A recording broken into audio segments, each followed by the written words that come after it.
Hello student, आज class first year math जिसका आज हम पहला चैप्टर लाए हैं समुच्चय। समुच्चय को सेट कहते हैं और हम भली बात परिचित हैं कि देखिए हम लोग कहते हैं टी सेट, लेमन सेट, हाथियों का झुंड और आकाश में पक्षियों का झुंड आदि से हम लोग परिचित हैं। इन्हीं सब का झुंड है, मनुष्य का समुदाय है। आज हम इनको जो है चैप्टर समुच्चय के अंतर्गत पढ़ने वाले हैं। तो समुच्चय का जो सिद्धांत है हमारा, इस सिद्धांत का सूत्रपात और विकास 19वीं शताब्दी के अंत में जॉर्ज कैंटर ने दिया था। समुच्चय की परिभाषा क्या है? देखिए, वस्तुओं के सुपरिभाषित समूह या संग्रह को हम समुच्चय कहते हैं। समुच्चयों के उदाहरण जानते हैं बच्चों। देखिए, 0 से 9 तक की संख्याओं का समुच्चय, 0 से 9 तक की संख्याओं का समुच्चय, सप्ताह के दिनों का समुच्चय, अंग्रेजी वर्णमाला के स्वरों का समुच्चय। अब आता है बच्चों समुच्चय का संकेतन। समुच्चय को हम किससे निरूपित करते हैं? समुच्चय को अंग्रेजी वर्णमाला के कैपिटल लेटर जैसे ए, बी, सी, डी आदि से हम निरूपित करते हैं। और जो समुच्चय के अंदर अवयव होते हैं हमारे, उन अवयवों को हम स्मॉल लेटर में से निरूपित करते हैं। जैसे small letter A, B, C, D, E आदि से निरूपित करते हैं। अब देखिए बच्चों, अब हमारे पास आता है अगला टॉपिक, समुच्चय और उनका निरूपण। तो समुच्चय के निरूपण की दो विधियां हैं। समुच्चय के निरूपण की दो विधियां हैं। पहली विधि है तालिका या रोस्टर विधि। पहली विधि है तालिका या रोस्टर विधि, जो कि हमारे एग्जाम में अक्सर पूछा जाता है इस पर आधारित क्वेश्चन। तो बच्चों इसको बढ़िया करके तैयार भी करना है। तो इसमें क्या होता है, तालिका या रोस्टर विधि, और दूसरी विधि है गुण विधि या समुच्चय निर्माण विधि। तो हमारा सबसे पहले आता है तालिका या रोस्टर विधि। ये क्या होता है? तो इसके लिए हमें, जैसे प्रथम 5 अभाज्य संख्या है हमारे पास, प्रथम 5 अभाज्य संख्याएं 2, 3, 5, 7 और 11, ये सभी कामा में दिए होंगे। इसको एस से निरूपित किया गया है। तो प्रथम 5 अभाज्य संख्याओं को हम मझली ब्रैकेट में लिख सकते हैं कामा लगा के, जिसको हम एस से निरूपित कर सकते हैं। सेकंड आता है हमारा गुण विधि या समुच्चय निर्माण विधि। अब इसमें क्या है कि जैसे 7 से विभाज्य धन संख्याओं का समुच्चय और कहा जाए, इसको हम गुण विधि या समुच्चय निर्माण विधि की सहायता से कैसे लिखेंगे? तो हम सबसे पहले मझली ब्रैकेट बनाएंगे, x सच दैट x बराबर 7n, जहां n धन पूर्णांक संख्या है। तो इस प्रकार हम बच्चों गुण विधि से इसको लिख सकते हैं। अगर हम x बराबर ये 7n दिया है, 7n, अगर n का मान 1, 2, 3, 4 ले लें, 1 ले लें, 2 ले लें, 3 ले लें, तो ये सभी जो संख्याएं होंगी वो 7 से विभाज्य संख्या होंगी। अब इसके बाद बच्चों अगला टॉपिक आता है हमारा समुच्चयों के प्रकार। और ये जो हमारे समुच्चय के 5 प्रकार दिए हैं, ये भी एग्जाम में बहुत इंपॉर्टेंट है और इसको भी हमें बढ़िया करके तैयार करना है।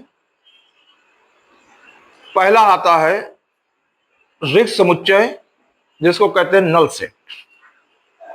अब रिक्त समुच्चय क्या होता है?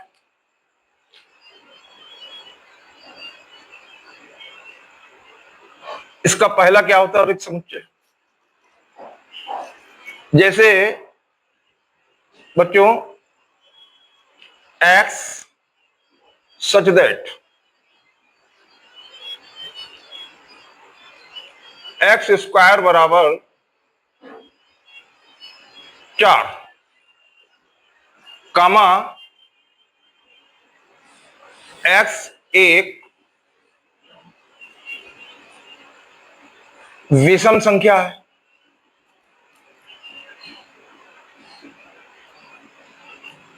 तो इसमें रिक्त समुच्चय में x such that x square बराबर 4, जहां x एक विषम संख्या है। अब इसमें अगर हम x की वैल्यू 2 रख दें तो उसका वर्ग 4 के बराबर आ जाएगा। तो x बराबर -2 रख दें, उसका वर्ग कर दे तब भी 4 के बराबर आएगा। तो हम कह सकते हैं ऐसी कोई भी सम संख्या नहीं है जिसका वर्ग 4 के बराबर आ जाए। तो हम कह सकते हैं कि दिया गया समुच्चय रिक्त समुच्चय होगा। और रिक्त समुच्चय को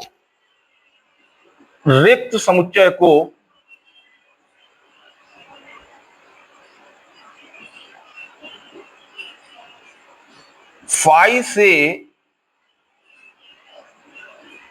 निरूपित करते हैं। तो बच्चों समझ में आ गया होगा रिक्त समुच्चय। अब इसके बाद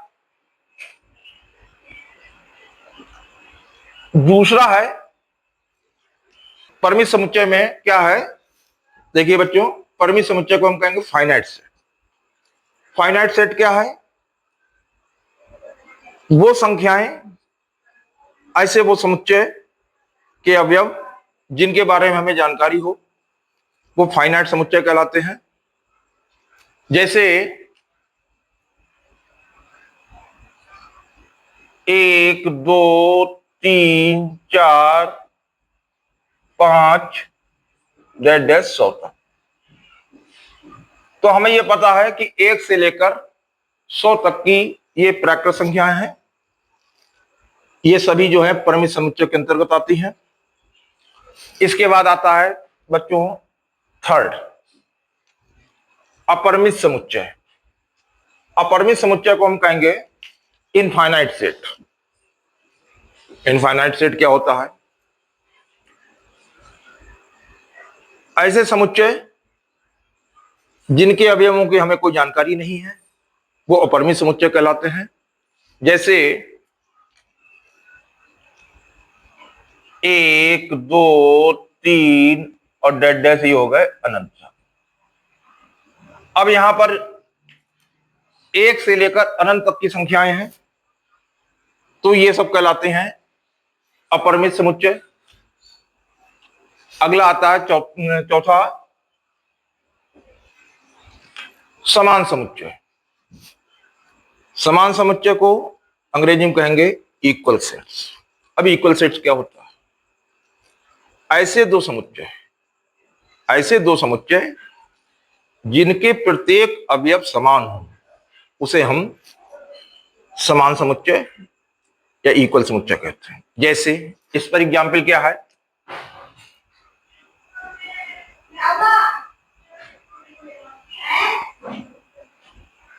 4 5 6 ए बराबर मान लें और बी मान लें 5 6 और 4। अब देखिए बच्चों, ए के अवयव 4 5 6 हैं और बी के अवयव ये भी 4 5 6 हैं। तो ये दोनों समान समुच्चय कहलाएंगे जिनके प्रत्येक अवयव एक जैसे हैं, इसमें क्रम का कोई महत्व नहीं है। जो ए में हो वही बी में होना चाहिए। अगला आता है पांचवा एकल समुच्चय। अब एकल समुच्चय क्या होता है? इसको कहेंगे सिंगलेशन सेट। अब इसमें कोई समुच्चय है, इसमें एक ही अवयव है, इसमें एक ही अवयव है, ऐसा समुच्चय एकल समुच्चय कहलाता है। तो बच्चों, आज हमने आपको समुच्चय के बारे में, सेट थ्योरी के बारे में समझाया, और किसी प्रकार का भी डाउट हो तो हमारे कमेंट सेक्शन में जाकर वहां हमसे डिस्कस कर सकते हैं, और हमारे वीडियो को अधिक से अधिक लाइक करें, सब्सक्राइब करें।